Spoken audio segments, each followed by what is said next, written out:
एबे आस आमे जानिबा धातु गुड़िकर वायु और जलर उपस्थिति रे किपरि आचरण करते। एबे आमे धातु गुड़िकर गुण सब द्वारा कौन होता है जानीगले। एबे धातु रे आमे जदि वायु और जल द्वारा से माने किपरि प्रतिक्रिया करथन ताको आमे टिके बुझिबा। ठीक अछि, एटा हमर 4.2 रे अछि जेमति धातु गुड़िकर ऊपर वायु और जलर प्रभाव। जेमति कि गोटे धातु ने आछि लुहा, तार कि प्रकार प्रभाव देखा होछि ताको आमे बुझिबा। देखो कोन देछि एठी आमे संपूर्ण बुझिबा।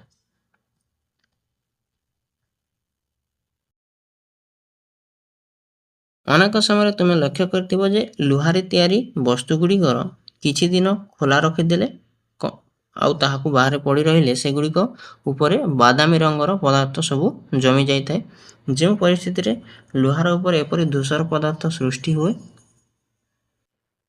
तमे ताहाकु तीनटा परिस्थिति दियाइछि, ताहाकु देखिबा देंतो। जेते बेले एहा केवल शुष्क वायु संस्पर्श रे आसे सेंति हेबो कि हेबो नाही।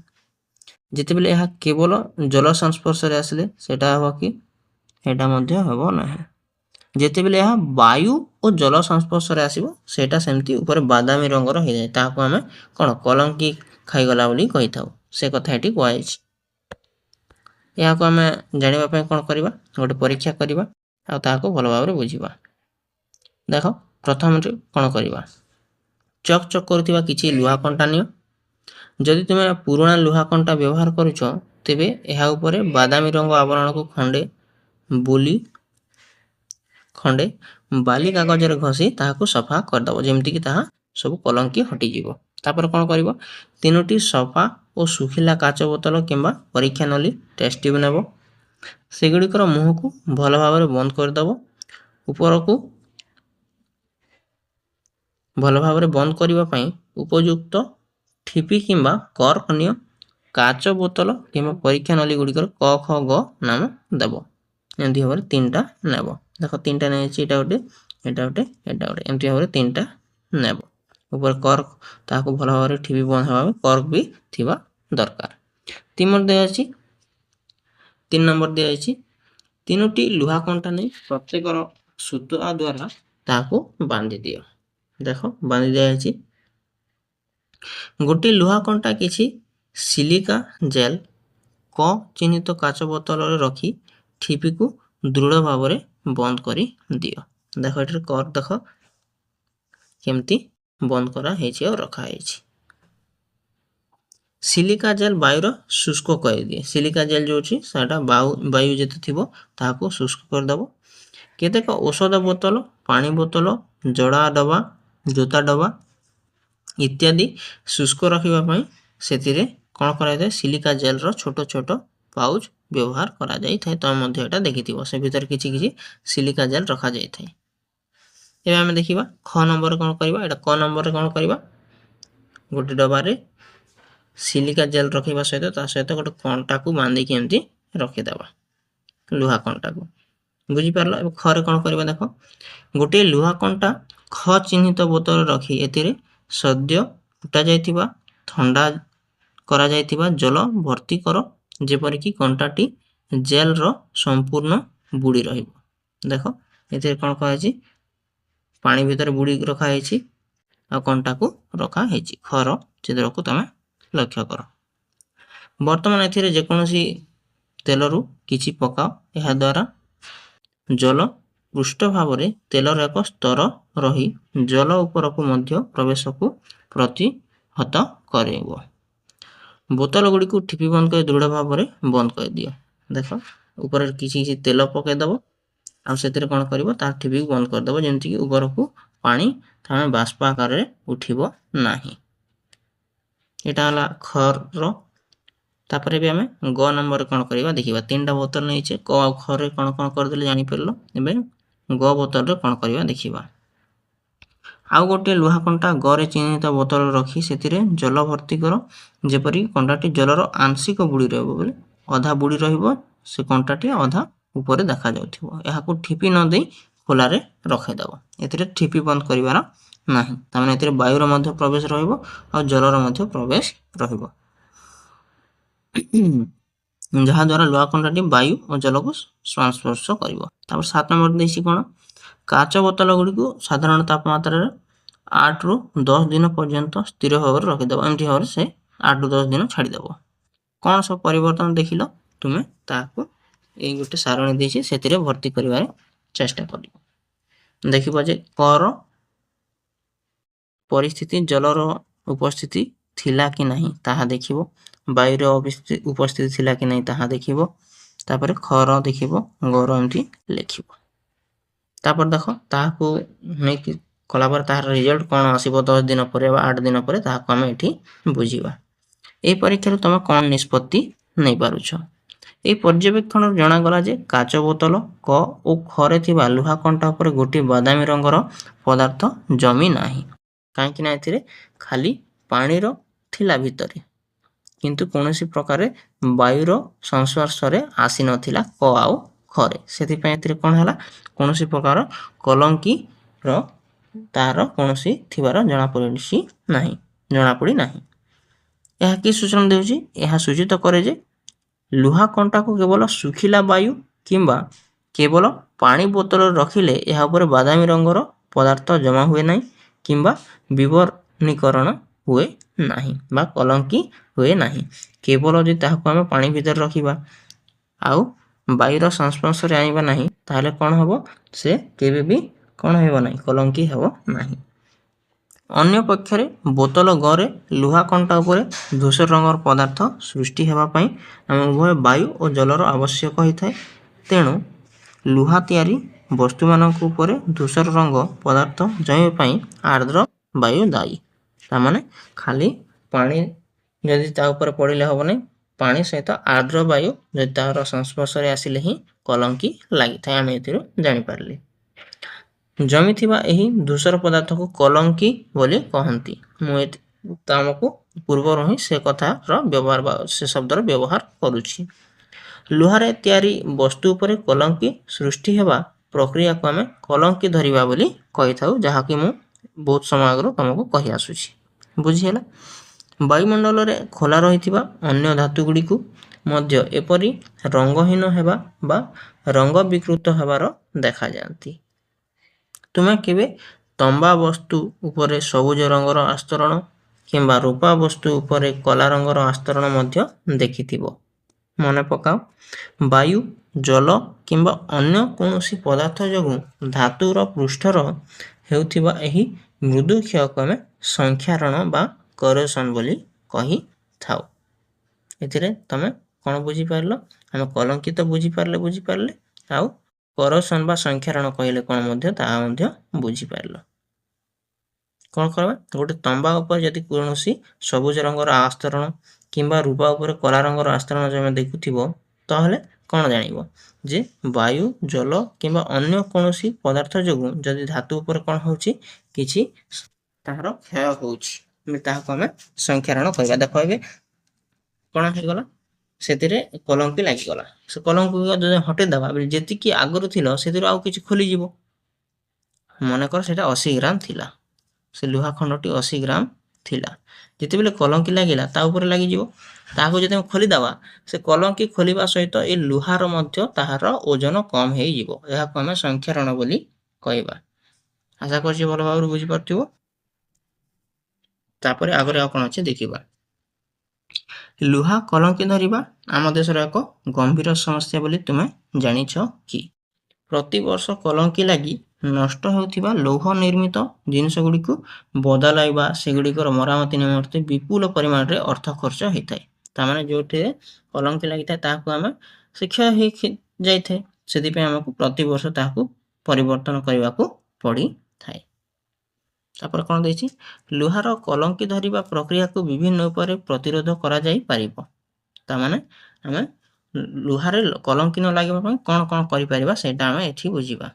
ଯେମିତିକି ରଙ୍ଗ କରିଦେବା, ତେଲ ଲଗାଇଦେବା, ଯେଉଁଥିରେ କଲଙ୍କି ଲାଗୁଛି ସେଥିରେ ରଙ୍ଗ କରିଦେବା, ତେଲ ଲଗାଇଦେବା କିମ୍ବା ଗ୍ରୀସ୍ କରିଦେବା ଏବଂ ଲୁହା ଉପରେ ଦସ୍ତା ଧାତୁର ଏକ ସୁରକ୍ଷା ସ୍ତର ଲଗାଇଦେବା, ଯାହାକୁ ଆମେ ଗାଲଭାନାଇଜେସନ୍ ପ୍ରୋସେସ୍ ବୋଲି କହିଥାଉ। ଏମିତି ଯଦି କରିଦେବା ତାହେଲେ କିଛି ମାତ୍ରାରେ କ'ଣ ହେବ, ସେଥିରେ କୌଣସି ପ୍ରକାର କଲଙ୍କି ଲାଗିବ ନାହିଁ। ଏହିସବୁ ଭଳି ଅନେକ ପଦ୍ଧତି ଦ୍ୱାରା ଆମେ ଲୁହାକୁ କଲଙ୍କିରୁ ରୋକାଯାଇପାରିବ। आम ए विषय उच्च श्रेणी आउ भल भाव पढ़ा ये खाली आम जाणी रखा जे कौन कलंकी लगापी आम ताहार रोकवाई रंग तेल ग्रीस एसबू को लगे कौन ताकू रोक जाई पारिबो। देख ए किसी तथ्य देछि ताकू बुझा चेष्टा कर। जमी गोटे जगह अच्छी दिल्ली से लोह स्तंभटी अच्छी एमती बड़ स्तंभटी अच्छी पाखापाखि यहाँ 1200 वर्ष रु अधिक समय पूर्व एसबू कौन तुम हिस्ट्री पढ़ुथिबो ताहले जानिथिबो चंद्रगुप्त समय निर्मित करा जायथिला तयारी करा जायथिला। एटा सब कोथरे तयारी ताहा लिखा अछि देखो एहा पाखापाखि 8 मीटर उच्चता अच्छी ओजन पाखापाखि 2000 किलोग्राम रो ओजन अच्छी।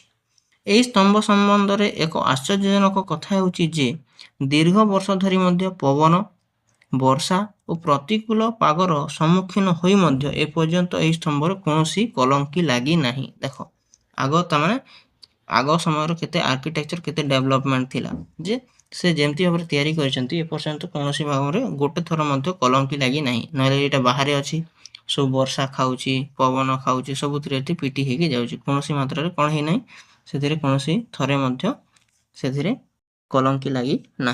केते आश्चर्यर कथा देख। अन्य कथारे कहबाकू गले यह एक कलंकी प्रतिरोधी उपाय रे तैयारी करा जाई अछि।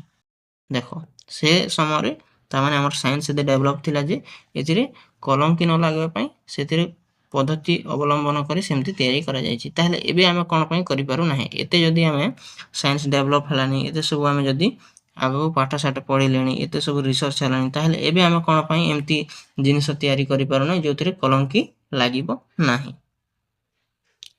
ठीक अछि एटा आम पई गोटे बड़ प्रश्न अटे यार उत्तर पाइबा को चेष्टा करिबो।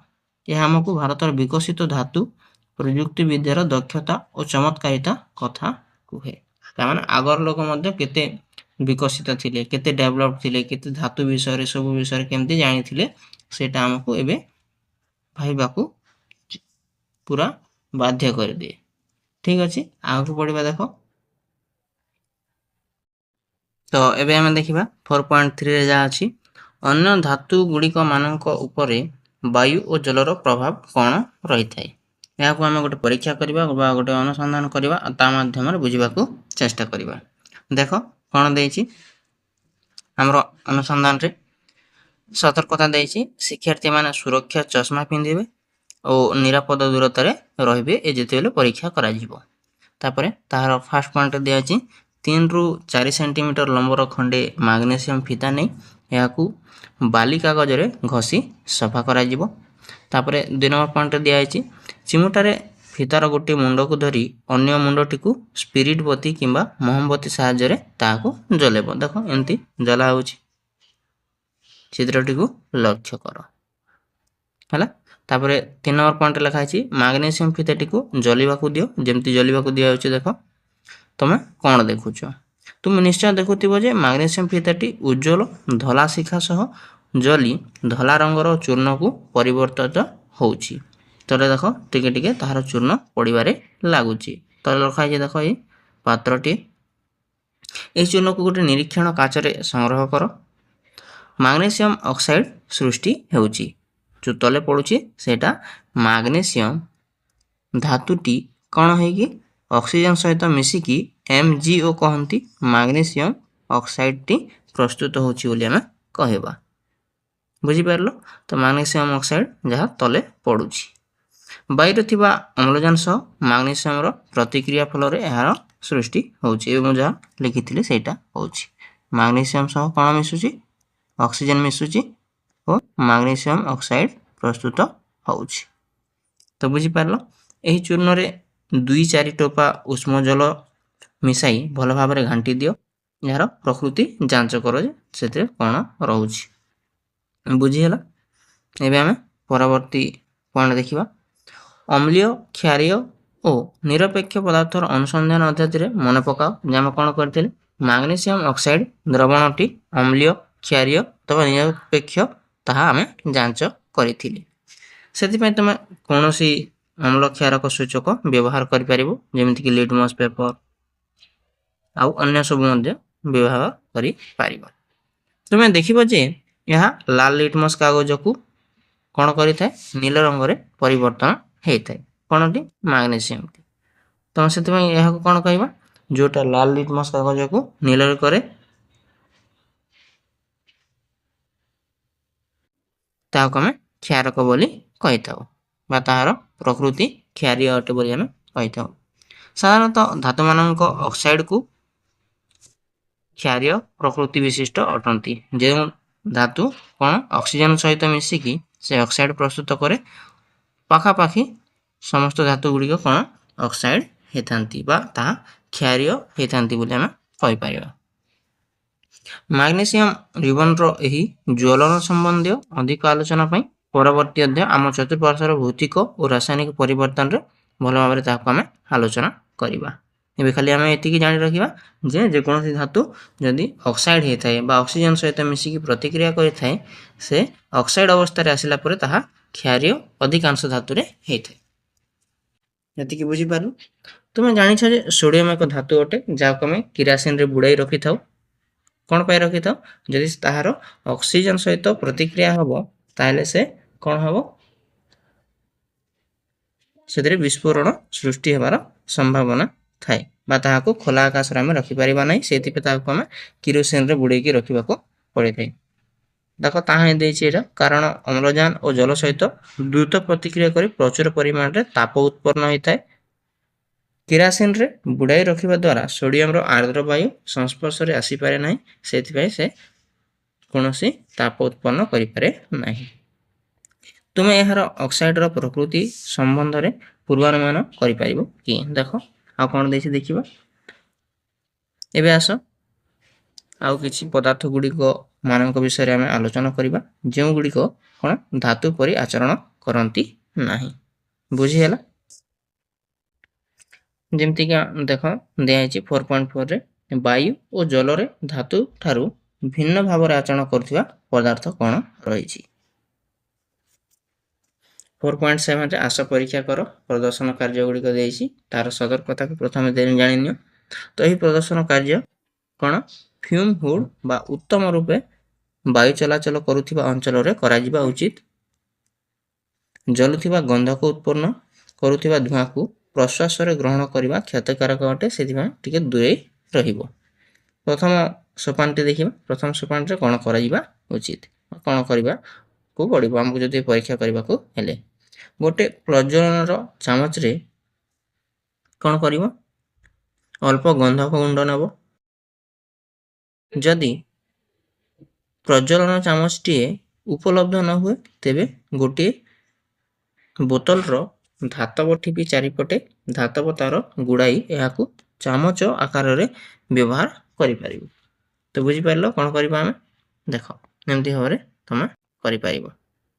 ଚିତ୍ରଟିକୁ ଦେଖ, ପ୍ରଜ୍ୱଳନ ଚାମଚ କେମିତି ଅଛି, ଯଦି ନାହିଁ ତାହେଲେ ତୁମେ ନିଜେ ମଧ୍ୟ ତିଆରି କରିକି ତାହାକୁ କରିପାରିବ।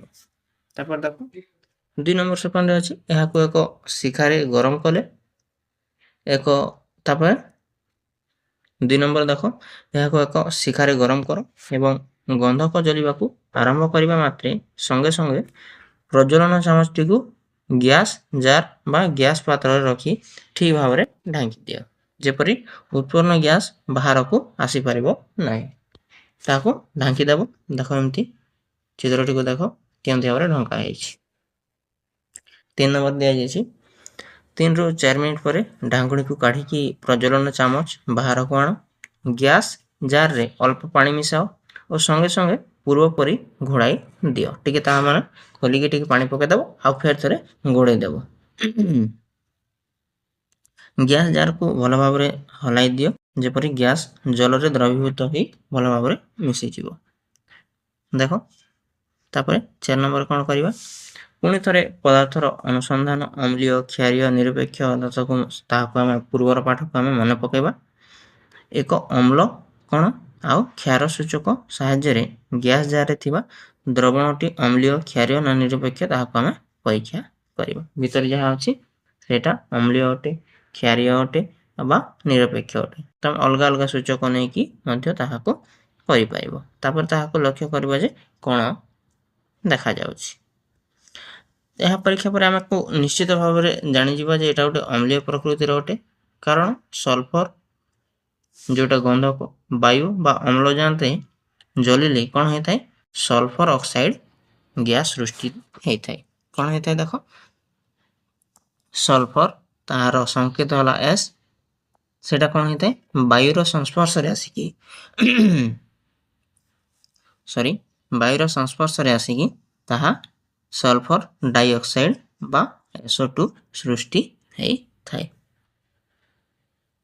एटा गोटे कौन होता है एटा गोटे एसिड बा अम्ल होता है। सल्फर बा गंधक धातु मानक परि जल रे समान आचरण करे कि ताहाको हमको पचारुछि।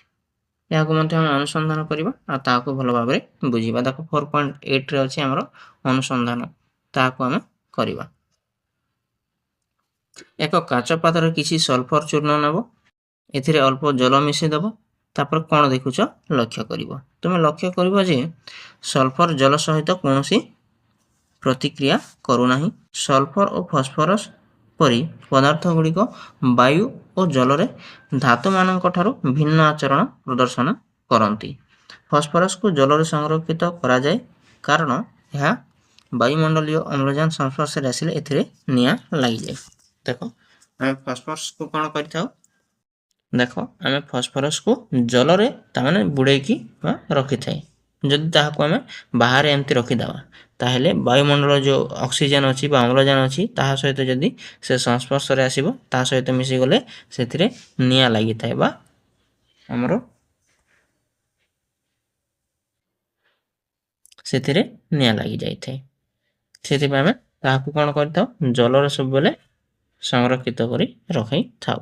जेमति कि हम कोन करथिले सोडियम को किरासिन रे बुड़ेकी रखुथिले सेमति भाबरे याको मध्य जल रे बुड़ेकी रखा जाए सल्फर को। बुझी हैला आशा करछि भलो भाबरे बुझी पारथिबी। तो आको देखिबा कोन दैछि ए पदार्थ गुडी को साधारणतः नरम देखिबाकू फिका नरम थाए आउ देखिबाकू मध्य फिका थाए। तापरे से माने नमनीय तन्य किंबा निनाद्य नुहंती जहां हमें पढ़ी के आसिले ता नमनीय नुहे तन्य नुहे आउ निनाद्य नुहे। एथिरे कोनोसी शब्द बाहरे नाही किंबा एथिरे ए धातु को हम पीटी के कोन करि परिबा नाही ताहाको तार तयारी करिबा पय नाही ताहाको पीटी के हमें तार आकार करि परिबा नाही किंबा ताहाको पीटी के हमें चदर तयारी करि परिबा नाही। आउ मध्य से माने ताप ओ विद्युत रो कुपरिवाही अठंती। एबे जेते सब आमे तार गुण पड़िले एटा धातुर कोनोसी गुण सहित मैच करू नाही ता माने एटा धातु नहे एगुडी कहला अधातु बा नॉन मेटल अटंती। याको आमे अधातु बोली कहिबा।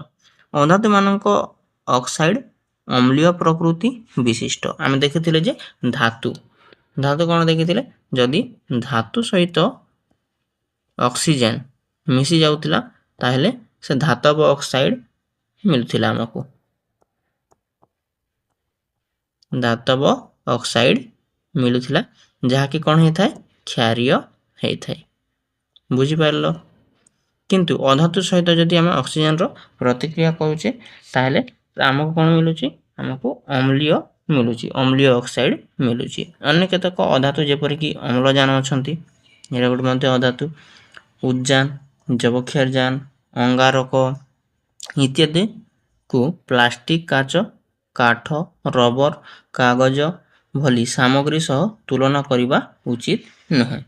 कोन पय एही सामग्री गुडी को धातु किंबा अधातु श्रेणीभुक्त करा जाई पारिबो नाही कारण एमाने होचंती एमाने मौलिक नुहंती ता माने जोटा मौलिक ताहाको हमें धातु किंबा अधातु बोली कहि परिबा। तमे काठ गोटे धातु कि अधातु सार बोली कि हमें कहि परिबा नाही बे पचारि परिबा नाही। प्लास्टिक एटा मौलिक नुहंती एमाने विभिन्न प्रकार धातु एमाने होचंती विभिन्न प्रकार जिनिसर मिश्रित अटंती याको हम मौलिक कहि परिबा नाही। मौलिक बोले कोन जानछ जहाको जेते तमे छोट छोट भांगिले मध्ये सही प्रकार मिलिबो ताहाको हम मौलिक बोली कहिबा। तार जेते जेते हम छोट परमाणु कोले मध्ये एक प्रकार ताहाको मिलि थाए हम ताहाको ही धातु बोली हम ताहाको ही मौलिक बोली कहिताउ। तो मौलिक को ही हम कहि परिबा जेटा धातु कि अधातु कि उपधातु अटे। ବୁଝିହେଲା। ତ ଆମେ କାଠ, ରବର, କାଚ, ତାପରେ କାଗଜ, ପ୍ଲାଷ୍ଟିକ ଏସବୁକୁ ଆମେ ଧାତୁ କିମ୍ବା ଅଧାତୁ ଆକାରରେ ତାହାକୁ ଆମେ ବର୍ଗୀକରଣ କରିପାରିବା ନାହିଁ। ଦେଖ ଏବେ ଆଉ କ'ଣ ଦେଇଛି, ଧାତୁ ଓ ଅଧାତୁ ମାନେ ମୌଳିକ ପଦାର୍ଥର ଉପବର୍ଗ ଅଟନ୍ତି। ଯେମିତିକି ଏକ ମୌଳିକ ହେଉଛି ସେହି ପଦାର୍ଥର ଯାହାକୁ ଭାଙ୍ଗି ଅଧିକ ସରଳତର ପଦାର୍ଥରେ ପରିଣତ କରାଯାଇପାରିବ ନାହିଁ।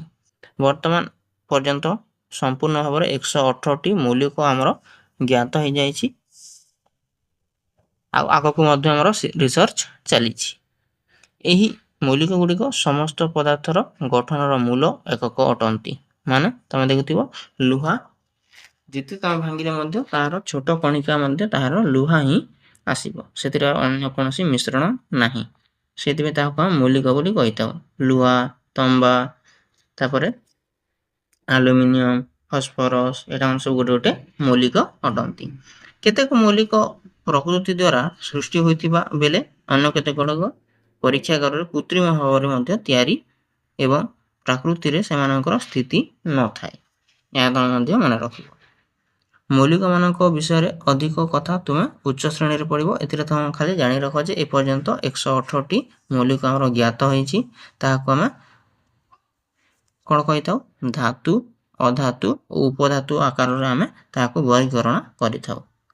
ଏତିକି ବୁଝିପାରିଲ। ଏବେ ଆମେ 4.5 ପଢ଼ିବା। ବୋଧେ ଏଇଟା ଆମର ଶେଷ ଟପିକ୍ ରହିବ, ବା ଶେଷ ଟପିକ୍ ମଧ୍ୟ এই ଚାପ୍ଟରର ରହିବ। ଦୈନନ୍ଦିନ ଜୀବନରେ ଅଧାତୁ ଗୁଡ଼ିକର ଅତ୍ୟାବଶ୍ୟକ କି? ଆମେ ଦେଖୁଥିଲୁ ଯେ ଧାତୁ ଗୁଡ଼ିକର ଆମର ଦୈନନ୍ଦିନ ଜୀବନରେ ଅନେକ ଗୁଡ଼ିଏ ଆବଶ୍ୟକ ରହିଛି। ଆମର ସକାଳୁ ଉଠିଲା ବେଳରୁ ଆରମ୍ଭ କରିକି ସନ୍ଧ୍ୟା ପର୍ଯ୍ୟନ୍ତ ଆମେ ଅନେକ ଗୁଡ଼ିଏ ଧାତୁକୁ ବ୍ୟବହାର କରିଥାଉ। କିନ୍ତୁ ଆମର ଅଧାତୁ ଗୁଡ଼ିକର ମଧ୍ୟ ଆବଶ୍ୟକତା ରହିଛି କି ନାହିଁ ତା ବିଷୟରେ ଆମେ ଟିକେ ଏବେ ବୁଝିବା। ଧାତୁମାନଙ୍କର କେତେକ ସ୍ୱତନ୍ତ୍ର ଗୁଣ ଯେପରିକି ଉଜ୍ଜ୍ୱଳତା ଅଛି, ତାପ ଓ ବିଦ୍ୟୁତ୍ ସୁପରିବାହିତା ଅଛି ଏବଂ ଅଧିକ ଦୃଢ଼ତା ବା ଟାଣ ଅଛି ଇତ୍ୟାଦି ପାଇଁ ଆମେ ଦୈନନ୍ଦିନ ଜୀବନରେ ତୁମେ ଅନେକ ଗୁଡ଼ିଏ ଧାତୁର ବ୍ୟବହାର ଦେଖୁଥିବ। ଏବେ କଥା ମୁଁ ଯାହା କହୁଥିଲି, ଏହାର ମାନେ ଏହା ନୁହେଁ ଯେ ଅଧାତୁ ଗୁଡ଼ିକର ଆମ ଜୀବନର କୌଣସି ଗୁରୁତ୍ୱ ନାହିଁ। ତା ମାନେ ହେଲା ଆମର ଧାତୁ ପରି ଯେ କୌଣସି ଜିନିଷର ଗୁଣ ଅଛି ତାହାକୁ ବ୍ୟବହାରରେ ଆସୁଛି, ଏମିତି କିଛି ନାହିଁ। ତ ଆମର ଜୀବନରେ ଅଧାତୁ ଗୁଡ଼ିକମାନଙ୍କର ମଧ୍ୟ ଅନେକ ଗୁଡ଼ିଏ ଆବଶ୍ୟକତା ରହିଛି। ଯେପରିକି ଆମେ ଦେଖିନେବା, ଆମେ ପ୍ରଶ୍ୱାସରେ ଅମ୍ଳଜାନ ନେଇଥାଉ, ଯାହାକି ଗୋଟେ ଅଧାତୁ ଅଟେ। ତାମାନେ ଆମେ ବିନା ପ୍ରଶ୍ୱାସରେ ବଞ୍ଚିପାରିବା କି? ବଞ୍ଚିପାରିବା ନାହିଁ। ତ ଏମିତି ଭାବରେ ଆମେ ଯଦି ଏକ୍ଜାମ୍ପଲରେ ଦେଖିବା, ଉଦାହରଣରେ ଦେଖିବା, ତାହେଲେ ଅଧାତୁ ଗୁଡ଼ିକ ମଧ୍ୟ ଆମର ଅନେକ ଗୁଡ଼ିଏ କାମରେ ଆସୁଛି। ଦୈନନ୍ଦିନ ଜୀବନରେ ଆମର କାମରେ ଆସୁଛି। ଅମ୍ଳଜାନ ବିନା ଆମେ ବଞ୍ଚିପାରିବା ନାହିଁ। ତୁମେ ଅମ୍ଳଜାନର ଅନ୍ୟ କୌଣସି ବ୍ୟବହାର କିଛି ବିଷୟରେ ଭାବିପାରୁଛ କି? ତାମାନେ ଦେଖ, ଆମେ ଯେଉଁଠି ଅମ୍ଳଜାନର ଉପସ୍ଥିତି ରହିବ ନାହିଁ ସେଥିରେ କ'ଣ ହେବ ନାହିଁ, ସେଥିରେ ନିଆଁ ମଧ୍ୟ ଜଳିପାରିବ ନାହିଁ, ନିଆଁ ଲାଗିପାରିବ ନାହିଁ। ତ ଅମ୍ଳଜାନର ଉପସ୍ଥିତିରେ ହିଁ ଆମର ନିଆଁ ଜଳିଥାଏ। ତମେ ଯଦି ଜାଣିନାହ ତାହେଲେ ଜାଣି ରଖ।